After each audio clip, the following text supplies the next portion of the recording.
నవ్వితే నవ్వని ఏందంట, ఆ నవ్వాలి, నేను ఈ దీనస్థితిని అనుభవించాలి, ఈ రెండు సీన్లు ఆయన చూడాలి, ఆయన నన్ను ఎత్తాలి.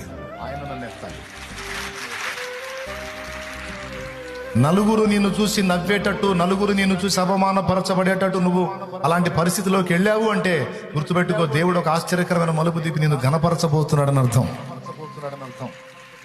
ఆ ఘనత నీకు ఇవ్వడానికి ముందు, ఘనతిస్తే నీవు గర్విష్టి అవుతావు గనక, అహంకారం చూపుతావు గనక, ముందు అవమానాల్లోకి తీసుకెళ్లి అనుభవాలు నేర్పి ఆ తర్వాత నిన్ను ఘనపరుస్తాడు. అప్పుడు ఎంత ఘనపరిచినా నువ్వు చెడిపోవు. నలుగురు చాలా తేలిగ్గా మాట్లాడుతున్నారు, అవమానాలు ఎదుర్కొంటున్నావు అంటే డోంట్ వరీ, టైం వచ్చింది.